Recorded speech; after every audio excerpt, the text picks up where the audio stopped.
Welcome to Super Cyber Friday. We're going to begin with good advice, bad advice, worse advice. The topic is extreme vulnerabilities. Ed Bellis, let's hear it. What is your good advice for dealing with extreme vulnerabilities? When dealing with extreme vulnerabilities, focus on your most important and most exposed assets. Good. All right. Now, Doug DeMio, tell us, what is your bad advice for dealing with extreme vulnerabilities? This is easy. Bad advice. Start with the least critical vulnerabilities first. Remediate those first on the inside of your network.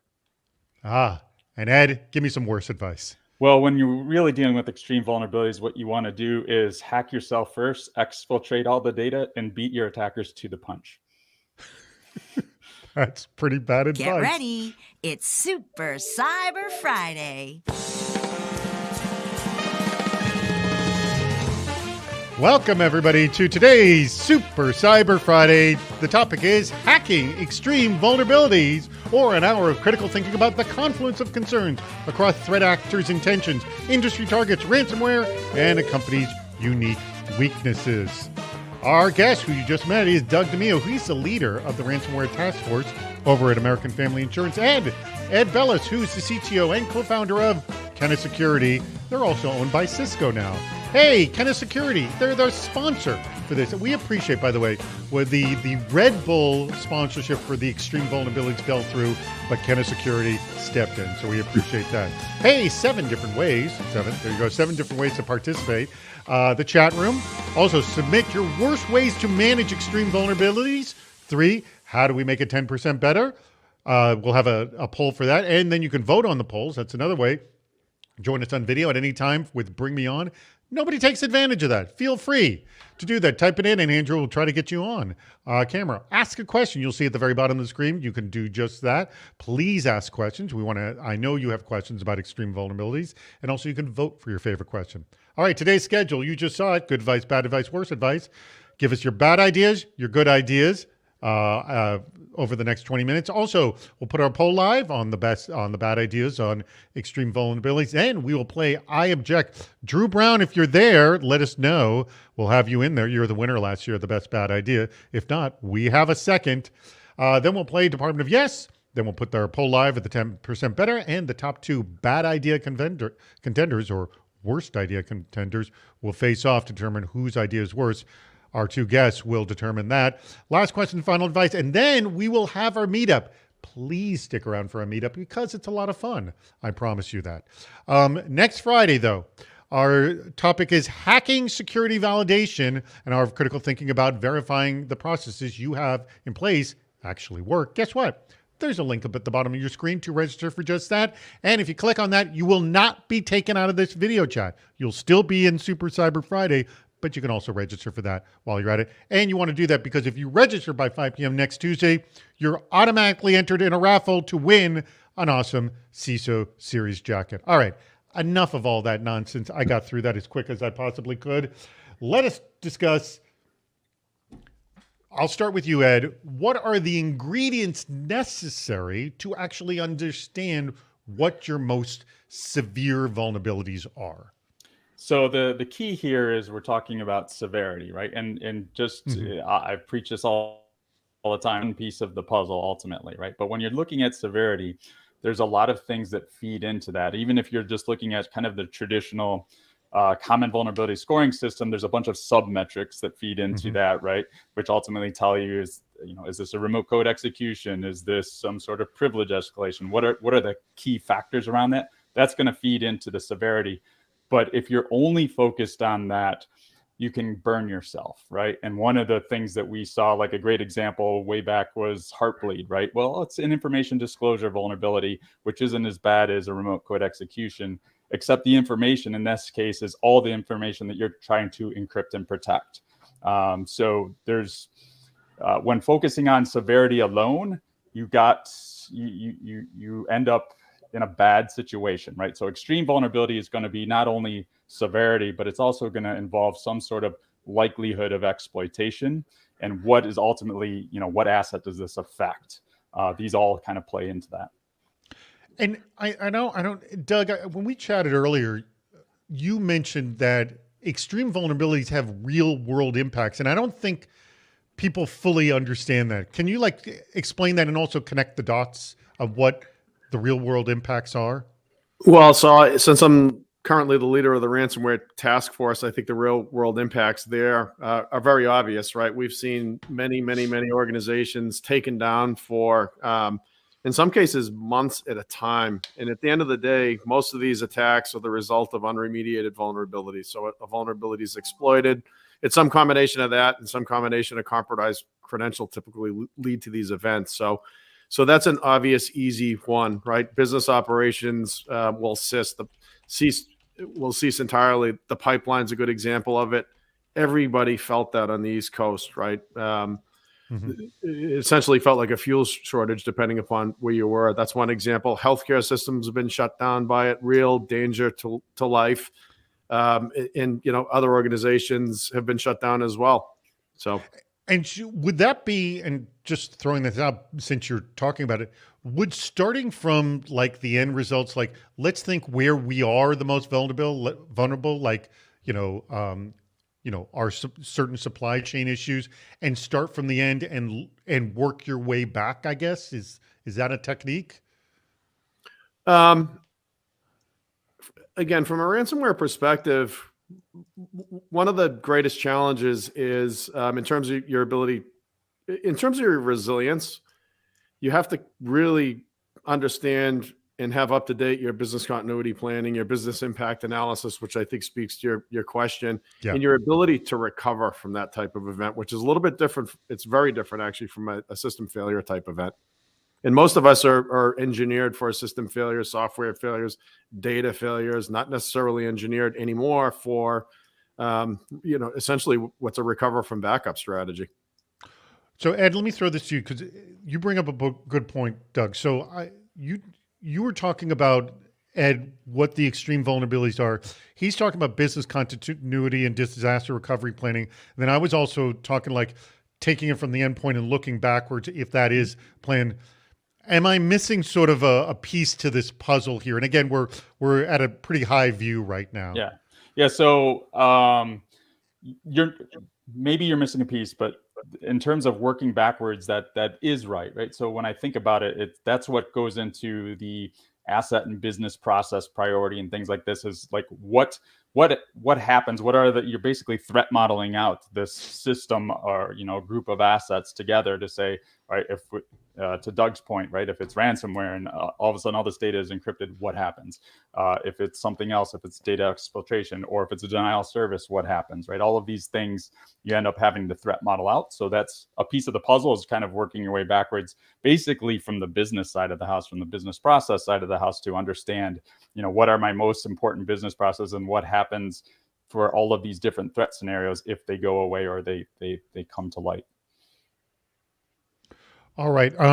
Please get your questions in. We got a lot of good and bad ideas that are coming in. And if you haven't got those in, and remember to register for next week if you haven't done that already. Let me go to my next question.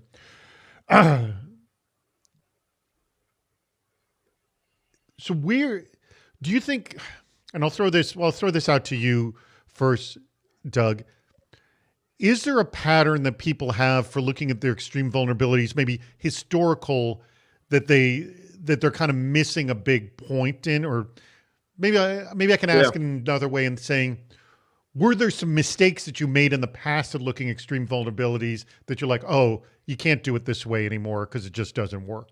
Absolutely.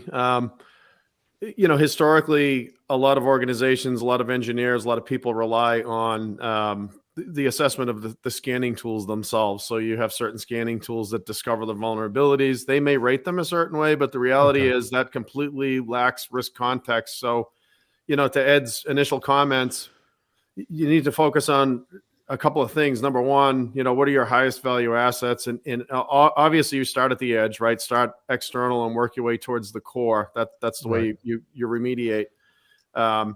And so risk context is incredibly important. Other pieces of information that are important to know, and some of this you get through cyber threat intelligence, some of this you get through tools such as Kenna. Even though it may be a critical vulnerability, is it being actively exploited in the wild, right? If it's not yet, if there's not an exploit kit available for it, you don't want to ignore it forever, but that shouldn't be your highest priority to remediate. And going back to like your initial response to the question is, have you seen cases where something might get like a really low CVSS score, but it was Absolutely. but it lacked context and yet it was attached to something very vulnerable? Yes. Yeah, it goes both ways. That's one direction, and the other direction that I think is more common is where a scanning tool will rate it as a critical, but it's not really a critical in our environment, right? Doesn't mean it's not a critical somewhere, but it may not be a critical in our environment, your environment. So going back to you, Ed, on this discussion is there a way that, and I'm assuming Kenna does this too, for that matter, but to get a little bit more context as to what's happening, so that just these generic scores that that are meant for quote everyone are more tailored to your needs. Yes. So, I mean, obviously, most of those generic scores are some sort of derivative of CVSS, which is great for what it does, but it is almost entirely, especially the base score, is entirely focused on severity. Like, how bad could this be? But it doesn't deal with likelihood of actual exploitation. Outside of Kenna, right? So I'm a little biased there. And yes, we provide all sorts of context, both at the asset level and the exploitation level and things like that. But there are open source standards out there as well. So the exploit prediction scoring system, which is now part of first.org, will give you basically a likelihood score of 0 to 1 of how likely a exploit of this vulnerability is to occur somewhere in the wild over a certain time frame, right? 30 days, 90 days, or a year. So there's lots of different ways you can do this, but ultimately likelihood has to be a part of the equation, because if you're just looking at severity, the honest answer is 70% plus of all vulnerabilities ever are going to have a high severity, all of them, right? And we already know that, organizations can fix somewhere between 10 and 30% of their vulnerabilities. So it's just not even something that they could do if they wanted. Hold it. So let me go back to that last comment. And by the way, Ian Pointer essentially asked a question that we just answered there. And he said, is the CVSS score overrated? Do we rely too much on the scores and not enough on the context? And I believe that was just answered right there. But you say the organizations can only handle 10 to 30%. Is it just physical manpower? It just physically can't be done? I mean, what is it that we can't deal with more vulnerabilities? So there's a few factors that go into that, right? One is absolutely manpower, resources, whatever that you want to call it. But there's only so many of the number of vulnerabilities, and they're constantly coming out, which is part of the problem, right? And you've got basically two tools at your disposal as an organization. One is prioritization, which is a lot of the stuff that we're just talking about. And two is automation, right? And there are some organizations, most organizations do well with the low-hanging fruit. And I don't mean low-hanging fruit from a risk or scoring perspective, but from a automated, like, it's a Windows vulnerability. I use SCCM. It's Patch Tuesday. I push it out every month. I fix them all. It's just what we do. We've operationalized it. And kudos to Microsoft and kudos to Google and some of these other vendors who've made it easy for them to actually patch and remediate these vulnerabilities. But then there's a long tail of vulnerabilities that aren't easy. I mean, everybody saw in the chat room, log4j always comes up, right? That was not easy. That was not even necessarily easy to detect where you had that in your environment, let alone remediate it. Or a Java vulnerability where I got to upgrade Java. I got to do a bunch of regression testing for my applications that are using it. There's a lot more complications that go into vulnerabilities like that. Doug, going back to you, you're nodding your head like this. I'm assuming there was a point, because you said this was the case in the past. There was a shift to better understanding what your extreme vulnerabilities is. What changed with your security program when you started to have a greater focus on understanding the extreme vulnerabilities? Well, Ed just sort of alluded to it, in your question speaks to it. It really comes down to this. Your scanning data, your vulnerability backlog just grows and grows and grows and grows and grows. And so you have to think differently about how you prioritize that work and how you address those vulnerabilities. Also, Ed. So just to pause you for a second. So you got to a point where you didn't have a choice. You just said, we got to switch. Yeah, path here. your backlog is so great, right? You depending upon the size of the organization, you could have many millions of, for example, low severity vulnerabilities. Well, if those are on the inside of your network, then those shouldn't be your highest priority to resolve. Even though statistically it might look good in a management report, in terms of risk reduction, you're not getting the biggest bang for your buck. That's for sure, right? So risk context is everything. Log4j was challenging for all the reasons just mentioned, but it also there's another critically important capability that all of us must have, which is a mature IT asset management program. And a lot of our organizations underinvest in that area, right? It's impossible to protect what you don't really know that you have. And Log4j is a good example of how do you even know where Log4j is? You're relying on your scanners to find it, which, in the early days of a zero-day vulnerability, there's latency before your scanners can even detect it. So you're already at risk. All right, just to let everyone know, we are 4 minutes out from playing our next game, I Object. Dustin, you will be joining us today, so be ready in exactly 4 minutes or around 4 minutes, and we'll be bringing you in to play I Object. If you haven't got your bad ideas in, get them in now, because in 4 minutes we'll have our poll up, and remember to register for next week as well. All right, no questions come in. Get those questions in.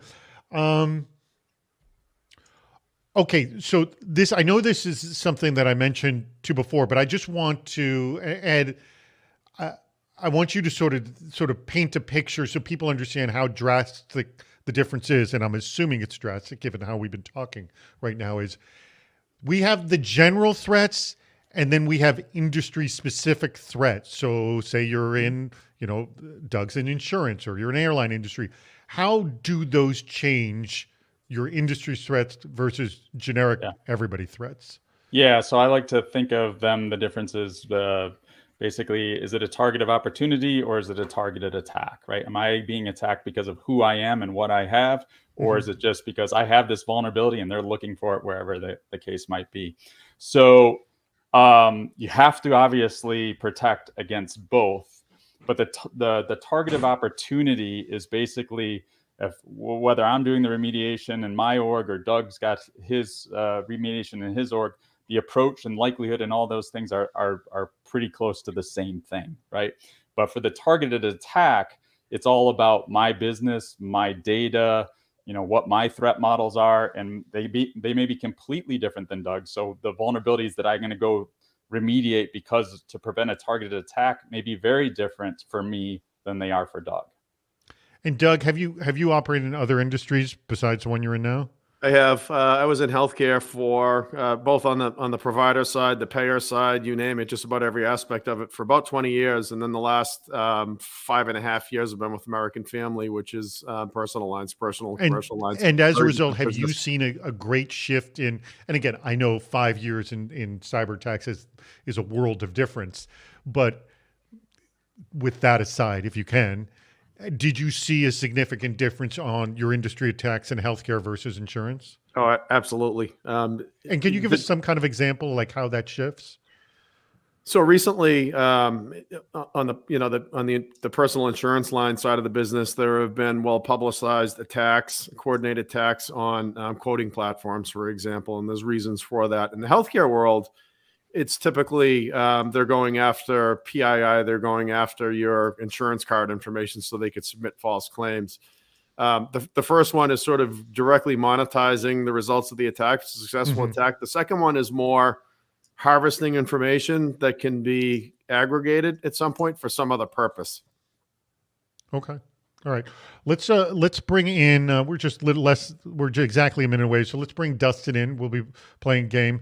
And, another just question came in. Let me just take a quick look, see who's this. This is from Craig Herder. Outside of painting the C-suite dashboard red, how do you get resources to address the security debt you are carrying? So I'm assuming we're referring to security debt. Oh, the security debt in terms of that creates vulnerabilities. Yeah. Ed, you think you can tackle this? Or is the question really about the backlog, right? So technical debt in terms of the backlog of vulnerabilities. Craig, let us know. Craig Herder's the one to do that. We'll get to, hopefully Craig will tell us. Are we talking about the backlog or the actual equipment? Oh, that one was just put into the answer. Craig will let us know. and generally speaking, right, going about to get new resources, whether it be the backlog of vulnerabilities or other debt that creates security issues, I don't know that it's a huge difference. Oh, we have them here now. Oh, it's all right. No, you can finish up your thought. Just yeah. Your thought. So I mean, we selfishly speaking, kind of one of the things that we look at in terms of remediation stats are something we call coverage and efficiency. And efficiency is something that you can really kind of take advantage of with the resources you have. And what we mean by efficiency is, let's say I've got 100 high-risk vulnerabilities. If I fix 100 vulnerabilities, how many of those were actually high risks, right? So making sure that when I go out there and do something, that I'm bringing risk down and I'm focusing relentlessly on that. Now, coverage is the opposite, which is to say, if I have 100 high-risk vulnerabilities, how many did I actually fix, right? Mm-hmm. And that's where sometimes you've got to go out and get resources to get better at coverage. And that could be people, or that could be tools, or it could be both. Good point. All right. We have Dustin Sachs here to play. Who will be holding the mic at the end of I Object? All right. That's our little bouncy music. Now, for those of you who do not know I Object, here's just 20 seconds of the rules. Here are the rules. The game lasts 1 minute, but the clock stops when a competitor says, I object. Time doesn't resume until the judge says sustained or overruled. At any moment, any competitor can object. Don't be polite, you want to win. So find a reason to object. The one who's speaking on the microphone at the end of the minute will be the winner. All right. I hope we all understand the rules here to the game. Ed will start first. He will be arguing how to fix extreme vulnerabilities. At any time, Doug or Dustin can say, I object. Wait till I will ask for your objection. Wait till I say sustained or overruled. And then the mic turns to you. If I say sustained, if overruled, it goes back to the original person. And I can't stress this enough. Do not be polite. All right. Are you ready? Andrew's got the timer at the end of 1 minute of actually arguing, not between the objections, will be the winner. Ed, begin. Okay, so let's start from where we started at the beginning of the show, which is I want to focus on my assets first, right? How important are these assets? How exposed are they to the internet? Then from there, I'm going to work backwards, and I'm going to start, as David mentioned, I want to look and see what are all the business processes that are associated with this asset. How important is it? What are my threat models for the data that I'm handling? I could speak all day, but nobody's ever going to object. So I'm just going to keep going. Doug, Dustin. I object. Okay, what's your objection, Doug? Additionally, you need, there's a couple of things that have to happen. Number one, the business in some cases has to be re-educated so they understand that, in fact, it is their risk and we're helping them manage it. And number Sustained. two, Keep going. Dustin, you're on mute, by the way. Go ahead, Doug. And number two, you have to have agreement within your own IT teams often that there has to be a window for this work. It can't always be Dustin, you object, but you're on mute. Yeah. So Dustin, take yourself off mute. So you Hold on.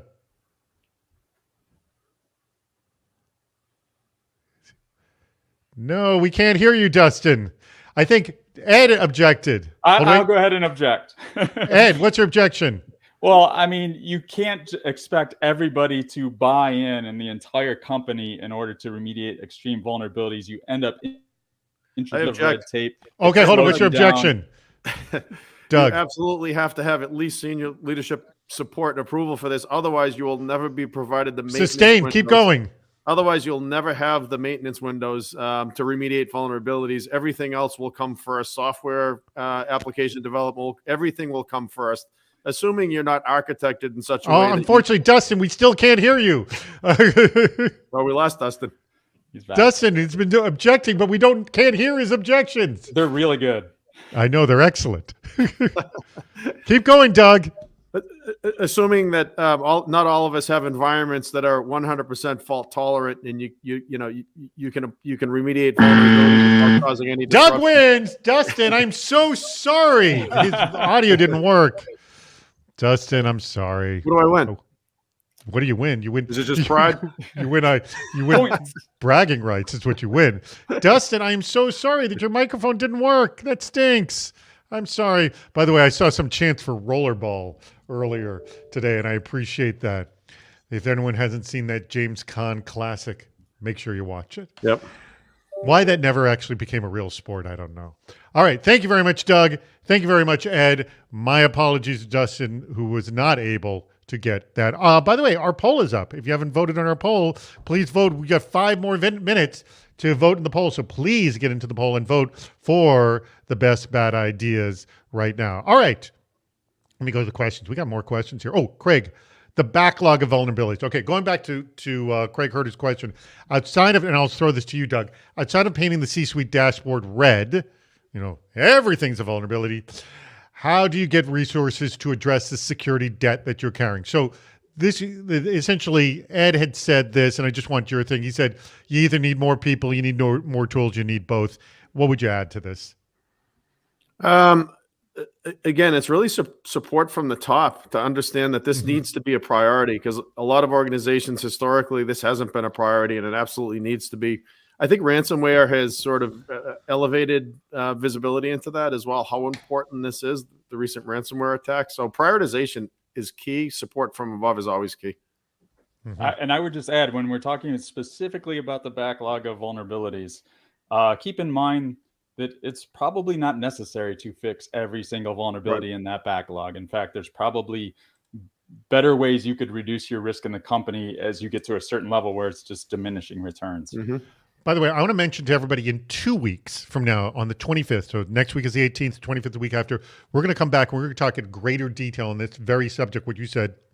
We're going to have a topic on hacking prioritizations. And the big issue that I want to address is that, and Ed, I don't know if I'm quoting you correctly here, but you had said like 60 to 70% of your vulnerabilities you can just flat out ignore. And they won't be exploited. Yes. They won't be exploited. Yes. They won't be. It's the magic of figuring out what that 60 to 70% is, isn't it? Yes, it is. All right. Yeah, and those are best effort, right? Is the best way to describe it. If you can get to them, you get to them. You don't want to ignore them altogether, but the reality is there are higher risk reduction opportunities. Yeah. Now you can. I mean, and 100% agree with what Doug said, and I would add to it there that basically it becomes more of a hygiene issue for you, right? Because remember that as you stop patching or upgrading things, it means upgrading things in the future becomes more difficult, right? So if a year from now, suddenly I do have a really high risk vulnerability, and being able to patch that means I got to go through a bunch of revs to get there, that becomes an effort and hygiene issue. All right. I like Jonathan Waldrop's question that just came in. Is it possible to get ahead of this? And how do we get ahead and stay ahead? Ed, what do you think? I'm very biased in this, of course. Yes. I think it's not only possible, but we see it all the time. In fact, so I'll plug. Tell me, I mean, I'm obviously, selling your tool to get ahead, but what is it? It isn't, and this is what I always say, it isn't just, you add this tool, the problem will be solved. No. There's got to be an organizational attitude towards it and an actual execution. And I want your answer too, Doug. But Ed, what is in the combination with your tool, what do you see the organizations actually doing that they're getting ahead? Yeah, tool aside, right? We actually do a series of research reports where we're looking at all of this data and seeing what organizations are doing. And I can tell you for a fact that in fact, the majority of organizations are up or actually getting ahead. So what we look at there is, so I mentioned the 2 metrics of coverage and efficiency. The other things that we look at are velocity and capacity. And capacity is important here, right? Which is what we're seeing for capacity is, on average, between the number of vulns you're opening on a monthly basis and the number you're closing on a monthly basis, right? And then applying the lens of risk to that, meaning vulnerabilities that have weaponized exploits or POCs or are being exploited in the wild somewhere, right? Are you able to close as many that get actually open, or even more so? And the answer is yes. So on average, capacity is about, regardless of size of org, whether it's an SMB all the way to the largest Fortune 10 org, they fix on average about 15% of their vulnerabilities. For the top performers, as I mentioned, they're more in the range of 25 to 30% of their vulnerabilities. But as I said, we also see, less than 5% of vulns are actually being exploited in the wild, and about 20% of all vulns have either an exploit for them or are being exploited in the wild somewhere. So if you're applying that lens to it, organizations can and do keep up and sometimes actually get ahead. Well, and if you said 25 to 30%, if you're saying 70% we could ignore, you're in amazing shape. Yep, absolutely. I would say. All right, Doug, let me go to you. What is the organization? How do you shift the organization's attitude to getting into the 25 to 30% range? Typically, in my experience, what holds you back really, it's a cultural issue, and it's an aversion to risk related to possible operational disruption, right? That's the reason historically why people they delay applying patches, because they're worried about what it's going to do to the system. Because I think we've all had many bad experiences over the years. It's become better, but still, there's a lot of memory and there's a lot of residual concern over applying patches. That's the big one. If you get to a point where the culture of the company is such that it's far more dangerous to not remediate these vulnerabilities than it is to apply a patch and potentially cause disruption, as long as you have good backup plans in place, you really just have to get over. It's a cultural shift to understand the risk of not remediating is far outweighs, especially in today's world, the risk of operational impact if you do apply the patches. Oh, and remember that remediating a vulnerability isn't always applying a patch. Sometimes my favorite remediation is turning the service off because it's unnecessary. Right? Yep, 100% right. Yeah, adhere to your system hardening policies. Yeah, exactly. We got a call, just came in. Hello, welcome to the Department of Yes, where no request is ever rejected. All right, we have two very bad ideas right here, and you are playing the Department of Yes, so you're going to have to say yes to both of them. These are tough ones. I'm going to say one of them I think is easier than. I'm going to start with the hardest one, and I'm going to give it to you, Ed, since you're the more seasoned professional here on Super Cyber Friday. And again, speak up if this is your bad idea, because we're going to want you to come back on camera in just a second. And Dustin, if it's one of yours, I hope you fix your audio too. All right, here it is. Remember, Department of Yes said, why do you want to do this? Sprinkle Doritos Extreme Nacho Dust on all vulnerabilities. If they're all extreme, not a problem. So the actual, I don't know exactly where we'd throw this Dorito dust, but we would throw it somewhere. I very much think that this is a good idea because it replicates in many ways the common vulnerability scoring system, which is to say all vulnerabilities are bad and everything is extreme, and we should probably just fix everything, or if it is everything, then fix nothing. All right. There we go. Yes! Good answer. Doug, why do you want to do this? I'm terrible at this, first of all. I can't think of a better reason than what Ed just articulated. Oh, come on. All right. I'm throwing the next one at you. Here we go. And I believe that was Valerie Apperson who had that first one. So, Valerie, get ready to come on to defend your bad idea. Here's this next one. Rent a whack-a-mole game from Dave & Buster's. Assign risks to each mole. Give a hammer to the CEO. Whatever they hit, you get budget for that. Why do you want to do this? Well, that's perfect because at the end of the day, it's all about budgeting so that you could remediate vulnerabilities regardless of risk context. So I think it's great. Yeah, then you don't have to go into the risk. Why do you like this, Ed? I would argue you might actually get more budget than you're getting right now, depending on the agility of your CEO. I agree. We've got a winner. That is the best answer right there. Congrats. And I like that a lot. You could, depending on the agility of your CEO. Well, let's hope that he or she has quick hands. All right.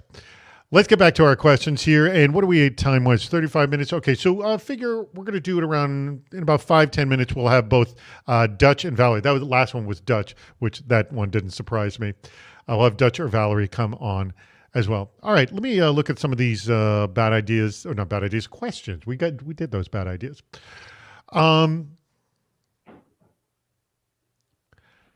This is an interesting question. I'll throw this to you first, Doug. What is the best way to get business people to take a risk-based approach to vulnerabilities or even to care about possible attacks so that they're always thinking that this is attached to risk, if you will? And this goes back to your sort of mindset answer as well. Yeah, well, the second part of the question is easier to answer, right? It's helping them understand the potential business impact. So really, what is the threat? What's the impact to them?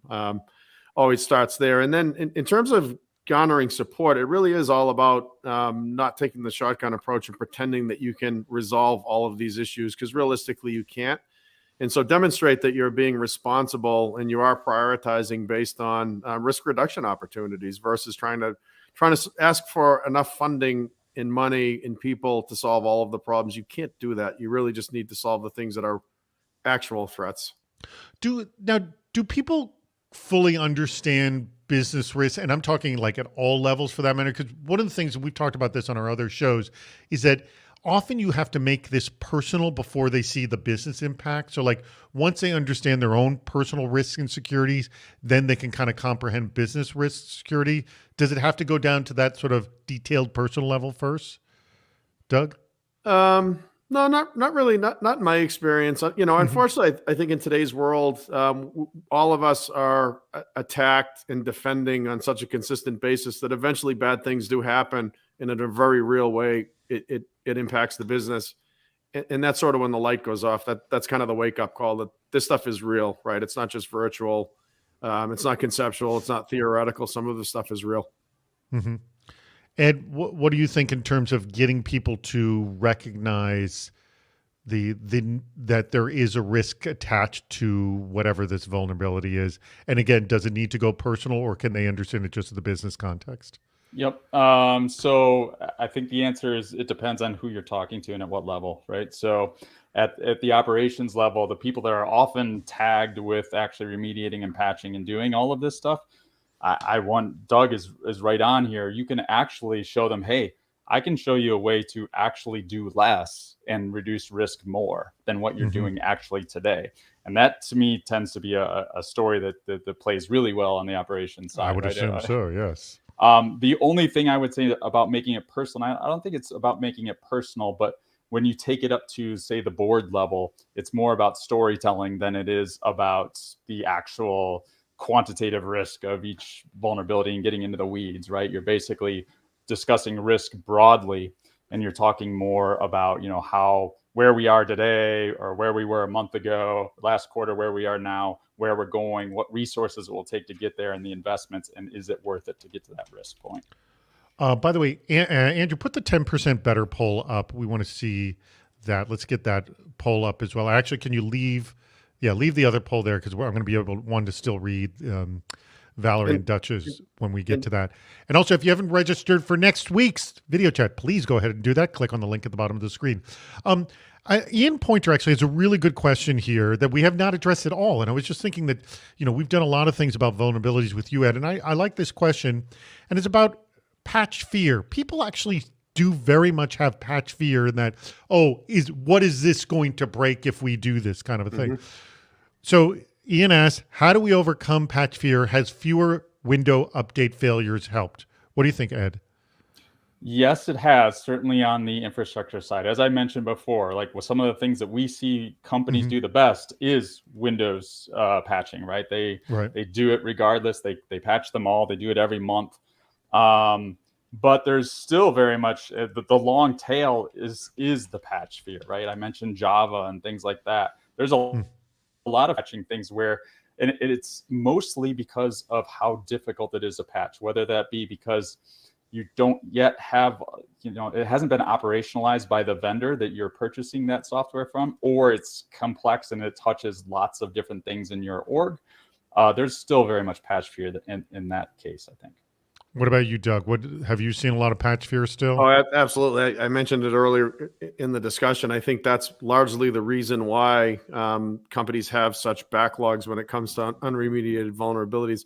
I will say this, it's gotten better because, as you mentioned, Microsoft has gotten better, right, at not causing disruption. Knock on wood. I think most of us haven't really had that bad experience in quite some time, but it used to be chronic.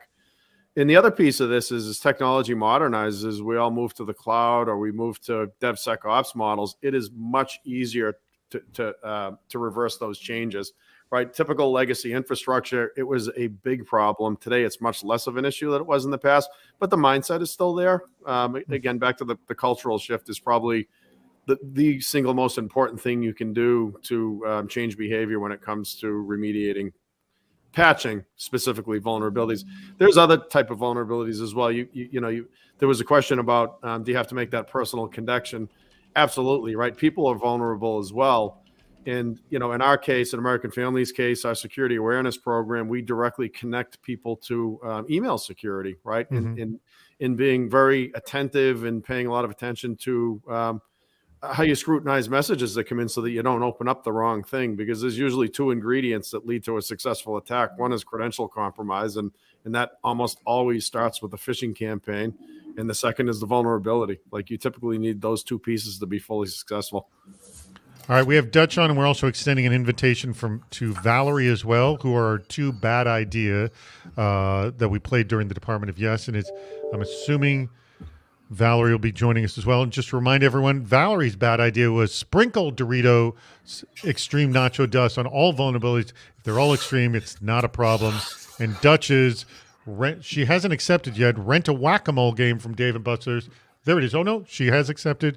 Rent a whack-a-mole game from Dave & Buster's, assign risks to each mole, give a hammer to the CEO, whatever they hit, you get budget for. To which Ed rightly pointed out, if you got a savvy and fast-moving, there's Valerie. If you got a savvy and fast-moving CEO, you could get more budget. All right, Valerie, I just read yours, and I read Dutch's. What I want you to do now is argue to Dutch why yours specifically is far worse than Dutch's, and Ed and Doug will be the judge of this. So go ahead, Valerie. Why sprinkling Doritos dust? Yeah, way worse than Dutch's. Why is yours worse?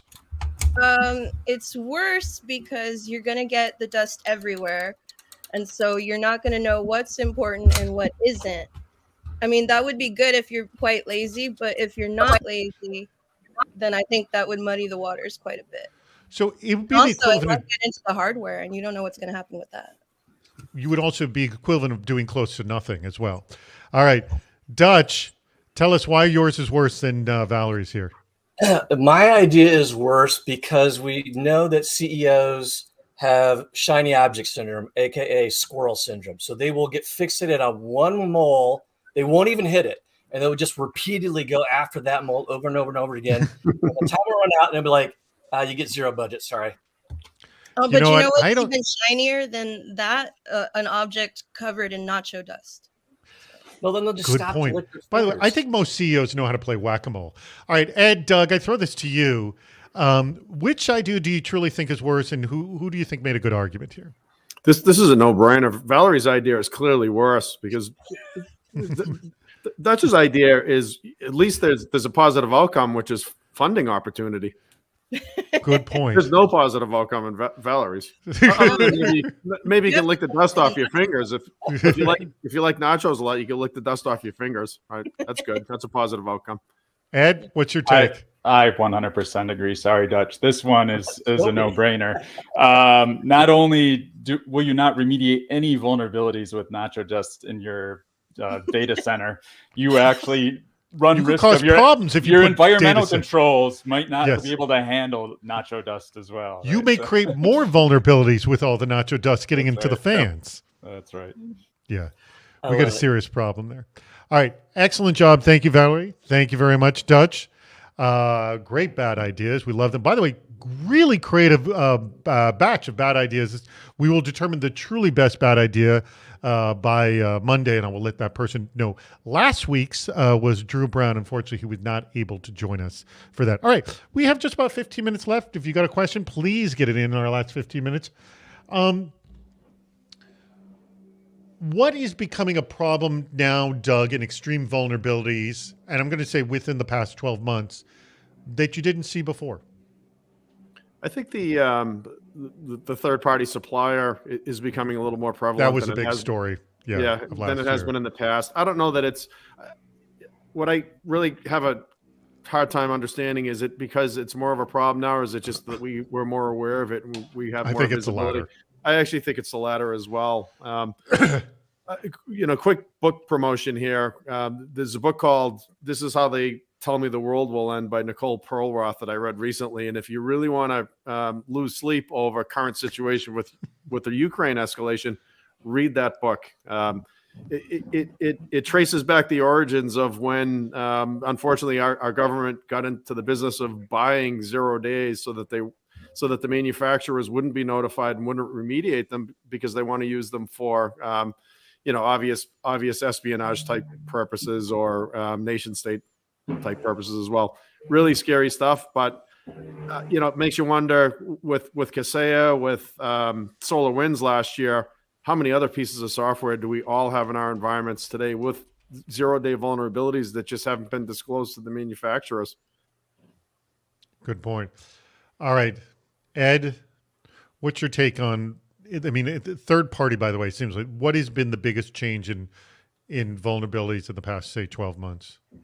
Yeah, I mean, third party is a good one. I would say just the interconnectedness of this. I would say over the last 12 months, like watching things like CVEs, right? So those common vulnerability and exposures that come out. One of the things that MITRE has done, which is a good thing, is they have expanded CANs, right? The CVE or CNAs, the CVE numbering authority. So there's lots of different organizations and companies that can now issue their own CVEs, which of course creates more CVEs.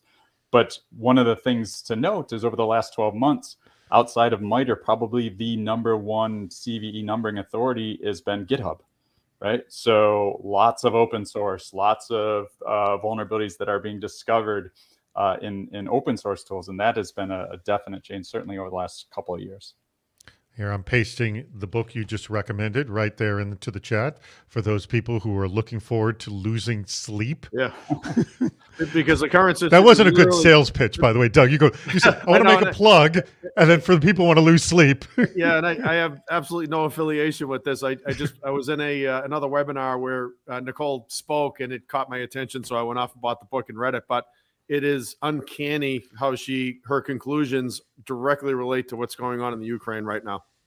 A little creepy, if you will. Yep.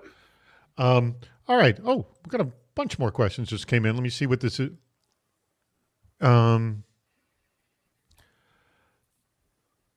This is Deputy Patel's comment on this. Said, the real issue is now third-party vendor has been ignoring compliance, and now we have supply chains muddled. Doug, you're nodding your heads like, yeah, I mean, it's even hard to trace things because of what a mess it is. Yes? Yeah, absolutely. And we don't know what we don't know until it happens. Log4j, every day there's a new story in the news about, Chinese threat actors presumably have exploited government systems, right, and extracted information that way. So it happened. Who knows how long that vulnerability existed, how long it was being exploited by nation state, other threat actors, whatever. So I think that's what concerns all of us at this point. We just don't know what we don't know. And we don't have the resources to find them, right? Let me add Gabe Silva's question to this, and I'll have you answer first, Doug, and then Ed. What type of level of security assurance, type of level of security assurance do you require from your supply chain? So I know organizations that if you want to be on board, you got to have this. Is it like an endless questionnaire? I mean, what is it that you need to know? So our program happens to be aligned with NIST-CSF, and typically what we do for vendors that will have either system access or access to data is we have a thing called a data security exhibit. It's amended to every agreement, and you can redline it out because not every requirement applies to every situation, but we essentially, it aligns all of the controls that are in NIST-CSF and in some cases ISO with requirements for those new vendor relationships, right? And before we sign any agreement, they have to submit to that, and we have to agree to the red lines or not agree to the red lines. That's typically our approach to it. I want to mention some of the. Oh, I'm sorry, Ed. You answer that question too with regards to like what is required of third parties. Yeah, I mean, it's for us. It's and we fill out probably 1 million questionnaires a day. I feel like at this point, but You know, and for us, we use CSA Cake and rely on that a lot, the Cloud Security Alliance stuff. It's hard though, because again, you're asking a bunch of questions. Some of those are applicable to the business, some are not. And to Doug's point, you just kind of go through and redline the things that aren't applicable. But I saw in the chat a bunch of people talking about SBOMs, and I'm a fan of that, especially for software vendors, obviously. But even that, the complexity gets to, it's like you end up with SBOMs of SBOMs of SBOMs, right? When you start to think of the nature of software, and it's like, oh, I got these 15 libraries that are in this application, but then those libraries are referencing other third-party software as well, and it's this big giant web of code that's being developed by many parties. It's a complex problem. All right, Sean Bowen, who is the CISO over at World Fuel Services, made a comment and a question here, and I'll throw this to you first, Ed. I know CRQ, excuse my ignorance, what does CRQ stand for? Do we know this? No? Anyone? Sean, tell us what it is, but the rest of this makes sense. I know CRQ is on the bubble of blowing up, but how can we get dynamic, quantifiable risk that is driven from the vulnerability discovered? Example, automatically populating the FAIR vulnerability branch. And Sean says, I think if we can articulate the risk in actual dollars, our vulnerability posture would likely get more attention. I will ask you, Ed, would that get more attention? What gets more attention if not that? It could and would. I would, though, argue that in most cases, it's going to a level of detail that might not even be necessary, right? If I think for the most part, when and Doug was talking about, you know, do we got to make these stories personal? How do we get people to actually do this?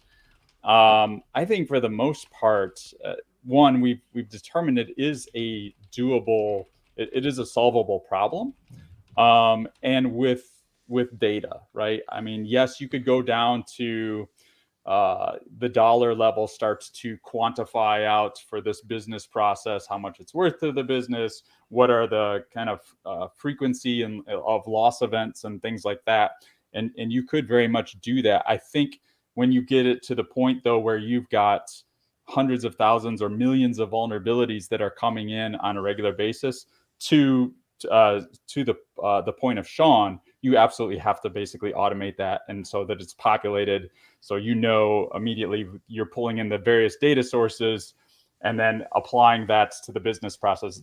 But you also have to keep up with those business processes, right? And from the finance perspective, how much is this business process worth to us, our organization now, versus last month, versus last quarter, versus last year? Doug, you keep nodding your head. What triggers people's really clear understanding of risk, you think? And it's easier to articulate when it comes to the to the really critical vulnerabilities, because knock on wood, those are fewer, right, than the lows and the mediums. And so it's easier to make that connection to business impact analysis. For example, this system contains this vulnerability, this process may be unavailable if it's exploited as a result, and then hopefully you can assign a dollar value to that. And also, it's business cycles are different. A system being unavailable at 2 a.m. on a Monday is a very different thing than 2 p.m. on a Monday, right? Yeah. And all of that's hard. All of that's hard work. A lot of organizations underinvest in business impact analysis and BCP, quite frankly, and nobody wants to enact their business continuity plans. And to Sean's point, I'm actually a big fan of FAIR, and I think that there's a lot you can do with that. But more to the point we made earlier, one of the things that's important is asset management. We've already talked about how difficult orgs even do that, right? So how do I align an asset to a business process, even know, one, that asset exists, or actually this asset belongs to 10 different business processes, and how do I quantify all of that? There are ways to do it. It's just, I haven't seen any simple ways to do it yet. By the way, to clarify, CRQ stands for Cyber Risk Quantification. Thank you very much, Dustin. And also, Hadass has a good explanation for the acronym. It also stands for Cold Reusable Quaker Oats. There you go. Did you know that? Little you know. By the way, just want to mention a couple of the good 10% tips here, which really were echoing what we were saying. Number one, and by the way, speak up if this is yours, identify critical systems first, and then use that to prioritize remediation on exploitable vulnerabilities. And also spend the time to categorize your vulnerabilities by risk, severity, then look at your ability to address them. Address them based on the outcome of your prioritization as well. All right. We are now at the point where I need to wrap this up. So I'm going to want final thoughts from both of you. By the way, everybody, if you've not clicked the link at the bottom of the screen, please do that right now because that is going to change very, very shortly. Again, it will not take you out of this chat, but I want to just mention the last items for our video chat, and then I'll get closing thoughts, and then we will have our meetup. Please stick around for our meetup because that is always a lot of fun, and I hope to see you all there as well. All right, next Friday, our meetup is hacking security validation and our critical thinking about verifying the processes you have in place. Actually, our next Super Cyber Friday, which will also have that at the end. And as I said, if you register by 5 p.m. next Tuesday, you're automatically entered in a raffle to win an awesome CISO Series jacket. And they got our brand new cool logo. That's pretty awesome. Hey, huge thanks again to Ed Bellis and the rest of the Kenna security team. And also, we can thank Cisco as well for sponsoring this. And you guys have been a spectacular sponsor of the CISO Series as well. Starting in 90 minutes from now, we will have our Cybersecurity Headlines Week in Review. Anshu Gupta, who's investor at Silicon Valley CISO Investments, will be joining us to bring some context to the week's cybersecurity news. And stick around for our meetup. Oh, Andrew, change that link at the bottom right now. There it is. He's changed it. Stick around for our meetup. That will happen immediately afterwards. In fact, you can click that link right now. Not a problem. But we're going to be closing this out in just about 3 minutes. And tell all your friends to join us. We do this every Friday at 1 p.m. Eastern, 10 a.m. Pacific. And if you want to sponsor Super Cyber Friday, the next openings we have are in July. Just email me at david@cisoseries.com. Okay, Ed, we just have a couple of minutes left right now. 1 minute, final pitch. Any last thoughts on this topic and how people can reach you? And the question I always ask, and I know what the answer is already, but I do want you to say it. Are you hiring? Yes, we are hiring. I'll start with that. Please visit us on our jobs page off at kennasecurity.com. And then the other thing that I will selfishly promo is, since this is near and dear to our hearts, we have now published 8 volumes of joint research with the Scientia Institute, all free to anyone to peruse through, that talks a lot about the topics that we're talking about today in terms of likelihood of exploitation, what makes a vulnerability important or not important, etc. And that all hangs off of our website as well. Awesome. And if they want to get in contact with you in particular? I can be reached on Twitter at ebellis, EBELLIS. Awesome. That's very good. All right, Doug, may I assume that you're hiring as well? Because practically everyone is. Likely. Yeah, I haven't looked at the career board to see what's out there these days, but I'm sure that we are. You know, the Great Resignation has impacted us as it has everybody else recently. So it's a really good market for security folks, as we all know.